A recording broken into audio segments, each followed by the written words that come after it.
Oh, shoot. Broadcasting live.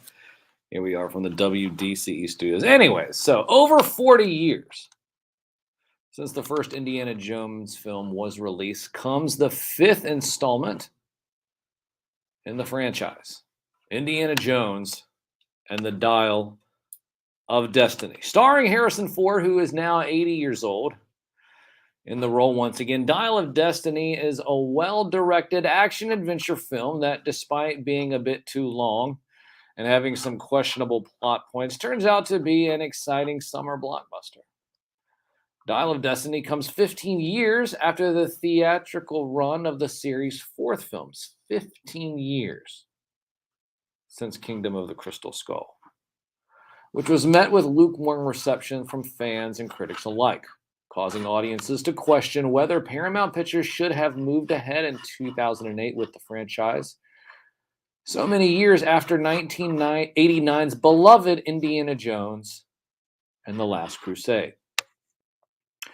The three Indiana Jones films made in the 80s, along with its 2000 revival Crystal Skull, were all directed by Steven Spielberg, one of the most critically acclaimed directors in film history. The fifth film in the saga, however, saw Spielberg's directorial absence for the first time ever in the history of the franchise.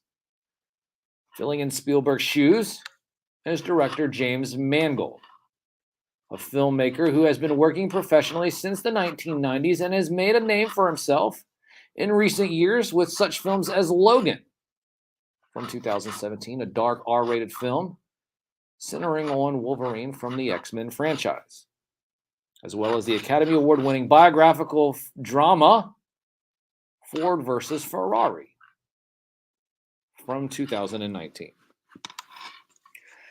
The 2023 film tells the story of Jones's journey to retrieving a dial made by ancient Greek mathematicians and scientists that is hypothesized to be a conduit for time travel.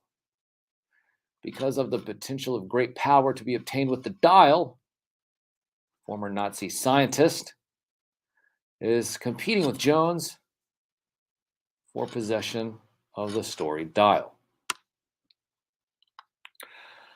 The film opens with a flashback scene taking place towards the very end of World War II, and the bulk of the film takes place in 1969, 2 decades after the end of World War II.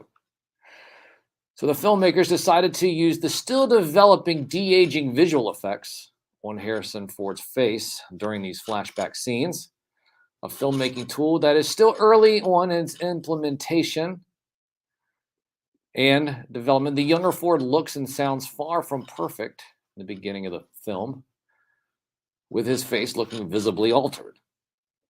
But another problem with the de-aging is the fact that Ford's voice sounds exactly like the gravely voice he has when he's depicted as a seasoned older man with graying hair later in the film.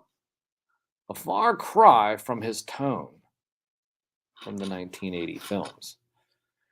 It makes sense why the filmmakers decided to utilize the de-aging process in the context of the story that was planned for the fifth Indiana Jones film. However, it would have been much more tasteful to do without it altogether. The audience does not need to be spoon-fed Nazi imagery and a fake World War II era Indiana Jones in order to make the story compelling.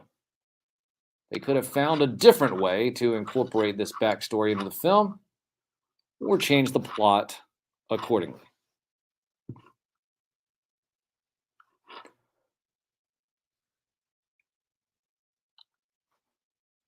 After the flashback in the portion of the film, we see the fire reignite in Ford's character as he gets back into action, some of which is ridiculous, such as a scene where Indiana Jones is seen riding horseback on the tracks of a New York City subway towards an incoming train. But it's all in good fun. Ford, in his late 70s during the production of the film, still does a great job as Indiana Jones, bringing the similar energy, determination, and humor that his character is known for in the earlier films. Being an action star of this caliber while approaching the age of 80 is impressive. In their pursuit of the Dial of Destiny, Ford and his co-star are entertaining on screen together throughout several action sequences around the world, proving to be a somewhat meandering adventure.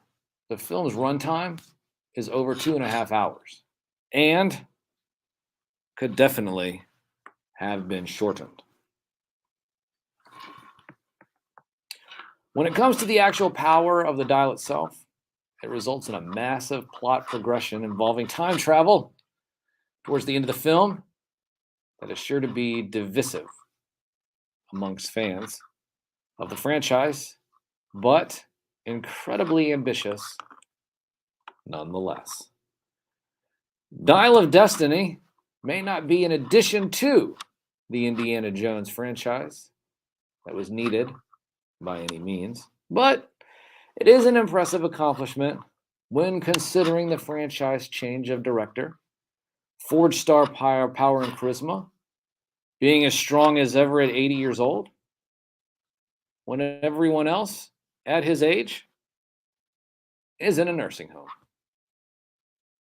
Unless you're the president of the United States. Dial of Destiny. Indiana Jones and the Dial of Destiny came out this week, and that was the review from, where was this from? The Minnesota Daily. Talking about the 5th film of the franchise. Now, I always tell people that my favorite was always the Temple of Doom.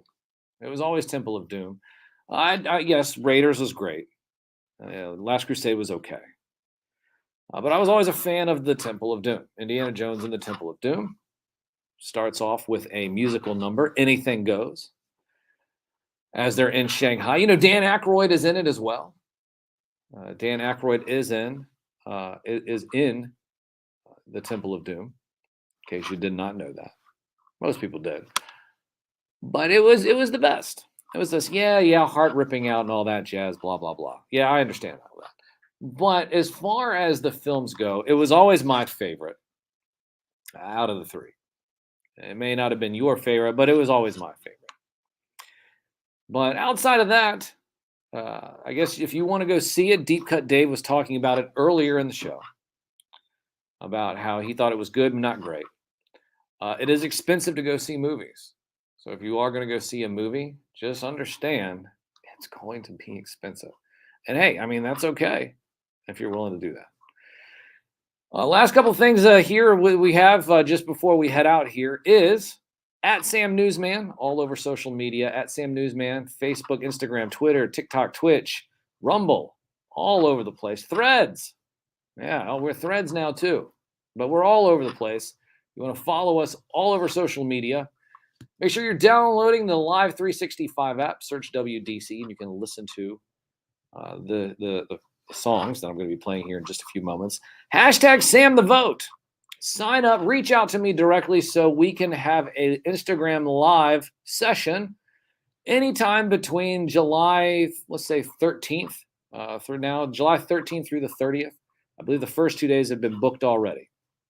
First 2 days have been booked, but the voting starts July 11th. That's Tuesday, July 11th, all the way through the 30th for the best local morning radio show in Richmond, which is what we have done.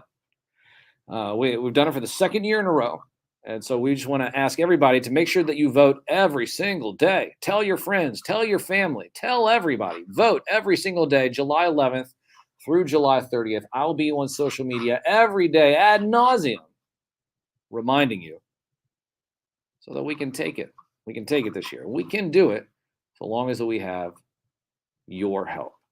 Once again, at Sam Newsman, all over social media. Download the download the Live 365 app. Search WDCE. And once again, I'll be back here on the other side of this segment with what we learned today, otherwise known as That's One to Learn With, here on the only radio show dedicated to the magic and nostalgia of Saturday morning, hosted by me, a real media puppet. From the most trusted puppet in media, Reporting since Roswell, I'm Sam Newsman. And this is Saturday morning.